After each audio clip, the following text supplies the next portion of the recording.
Primeiramente, bom dia, professores, e bom dia, colegas. O nosso grupo ele ficou responsável por encontrar duas pesquisas que tiveram como sua base de desenvolvimento a teoria do apego. A primeira pesquisa que a gente vai falar é sobre a construção do apego no primeiro semestre de vida, o papel do outro nessa constituição. Então, nessa pesquisa, o autor vai tentar nos mostrar que a reflexão provinda da existência de uma intersubjetividade inata e evidências de habilidades mais refinadas do que se conhecia à época da formulação da teoria de Bowlby vão nos levar às hipóteses de que o comportamento do apego pode ser observado antes do proposto pelo autor. E na introdução, pode deixar claro que o desenvolvimento do ser humano depende inicialmente e inteiramente do quanto tempo essa pessoa vai passar em relação com outros seres sociais, nos primeiros anos de vida. E é por aí, por esse contato, que as primeiras atitudes do bebê vão se formar, o que torna, então, os seres humanos dependentes e com uma infância prolongada. E a construção do vínculo com o bebê é filogenética, o que significa que isso é da nossa espécie e isso faz com que nós temos mais chances de sobreviver, que é algo que foi passado de uma maneira biológica para todos.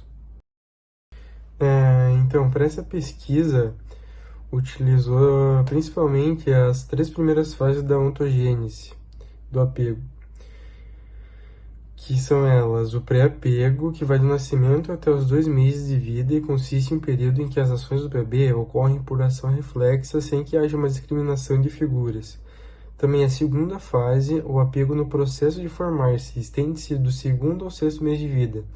Nela, o bebê pode discriminar figuras familiares e de não familiares, além de ter a orientação de emitir sinais direcionais a uma ou mais figuras discriminadas. E o Bowlby afirma que o bebê é incapaz do apego até chegar na fase 3, quando ele só tem iniciativa ativa de procurar aproximar-se de uma figura de apego. Então, o Bowlby só considerava o apego se a criança se aproximasse da figura, o que, por esse meio da pesquisa, o autor vai tentar desmentir. Para entender essa pesquisa, a gente precisa também entender a intersubjetividade primária, que é um estudo que foi feito por Tavart em 2010, e a partir desse estudo foi possível discutir que as interações precoces entre a mãe e o bebê são intersubjetivas desde o seu nascimento e são permeadas por sincronia e corregulação. Desse modo, ele quer dizer que há uma protoconversação dos recém-nascidos e sua mãe. As vocalizações envolvendo trocas de modo sincronizado com alterações de pulso rítmico, mudanças do tom da voz e dos movimentos corporais do bebê, com visível coordenação entre as ações de ambos. E com base nesses estudos de Trevarin, mostra que as mais elaboradas capacidades do bebê desde o nascimento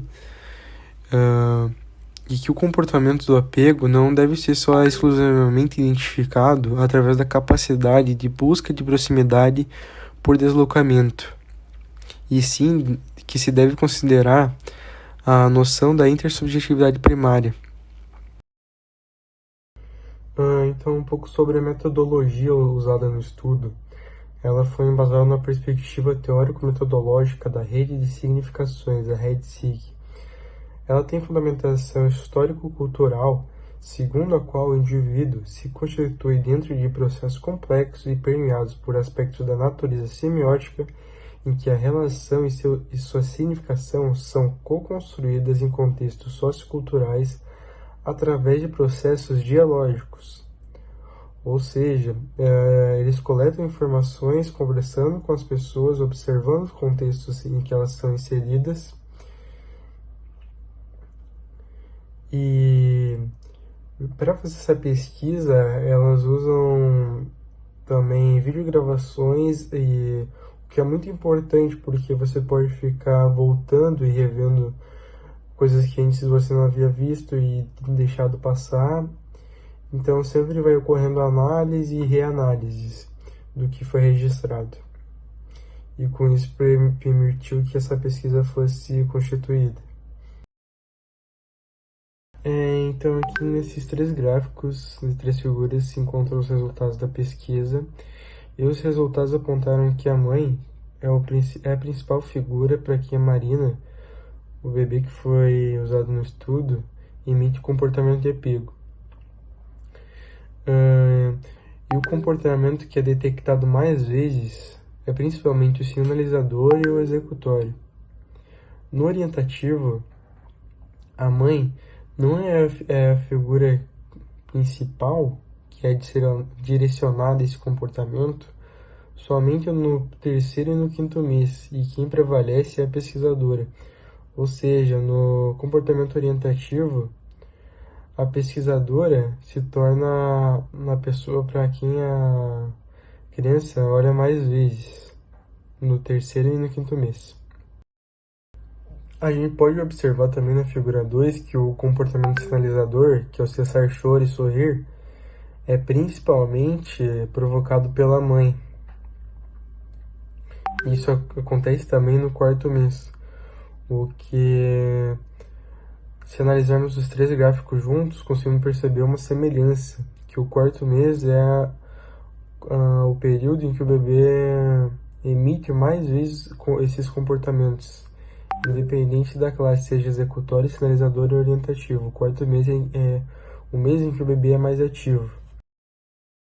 Então, após observar essa pesquisa, a gente pode concluir que, em base nessas documentações e essas horas de gravações e pesquisas, foi possível observar o pressuposto da intersubjetividade primária e, levando em consideração o acompanhamento longitudinal, a gente percebeu que o comportamento do apego foi manifestado antes dos 6 meses de vida. Também ficou evidente que a manifestação dos comportamentos ao longo dos meses e das vivências fez uma clara construção de vínculo com a criança. E os resultados do mapeamento e os episódios proporcionaram a visualização de uma relação diferencial com a mãe. E desde o segundo mês de vida isso foi possível ser observado, o que aponta positivamente para a hipótese de comportamento de apego antes dos 6 meses. É isso que nos levou a concluir essa pesquisa.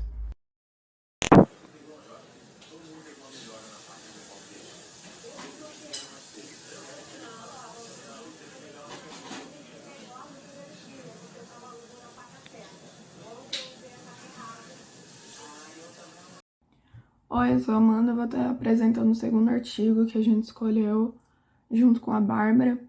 O artigo se chama Aspectos do Relacionamento Conjugal que caracterizam apego seguro e inseguro em homens e mulheres.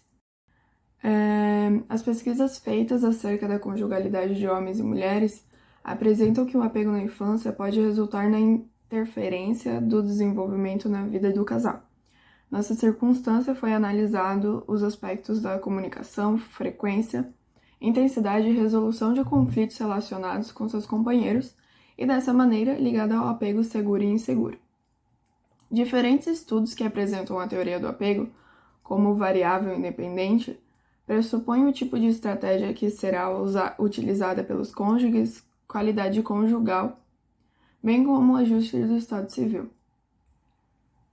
Como mencionado, os estilos de apego, seguro ou inseguro, influenciam a forma como as pessoas percebem seu cônjuge e as situações de conflito, interpretam os acontecimentos do relacionamento e se comportam com ele, interferindo na forma como se comunicam, demonstram suas necessidades, resolvem conflitos e avaliam seus relacionamentos.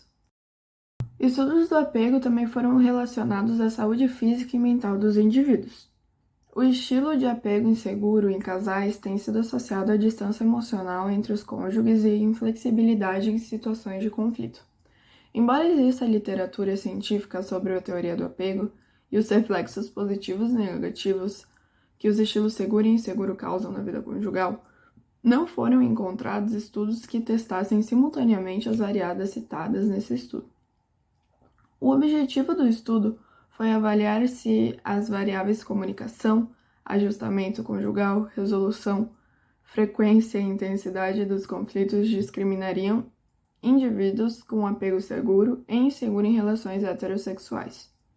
Portanto, a hipótese testada foi que as variáveis comunicação negativa, estratégias de ataque e evitação, frequência e intensidade dos conflitos caracterizariam homens e mulheres como indivíduos de apego inseguro, e a comunicação aberta, consenso, satisfação, coesão e ajustamento conjugal e as variáveis de concordância os caracterizariam como indivíduos com um estilo de apego seguro.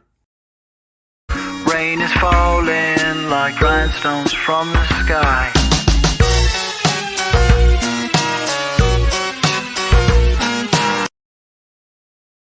Alguns lugares de estudo. Um estudo realizado na cidade de Los Angeles com 172 casais recém-casados aos 6 e 12 meses pós-casamento.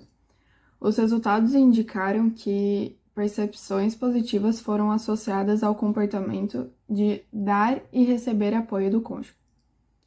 Indivíduos que perceberam um estilo de apego seguro em seus cônjuges, independentemente de a percepção de segurança ser real ou não, demonstram maior capacidade de resolver conflitos de forma construtiva, aceitam a ajuda do outro e são menos críticos e pessimistas.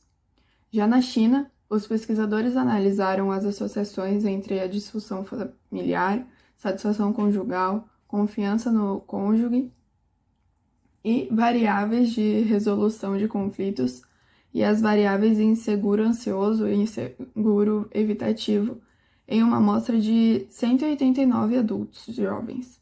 Os resultados indicaram que a satisfação conjugal dos homens dependia de fatores intrapessoais e das mulheres de fatores interpessoais, decorrentes da interação. Além disso, a disfunção familiar associada a níveis mais elevados de apego evasivo correlacionou-se com níveis mais baixos de satisfação conjugal, enquanto a disfunção familiar, associada a níveis mais elevados de apego ansioso, correlacionou-se com os piores resultados para a resolução de conflitos.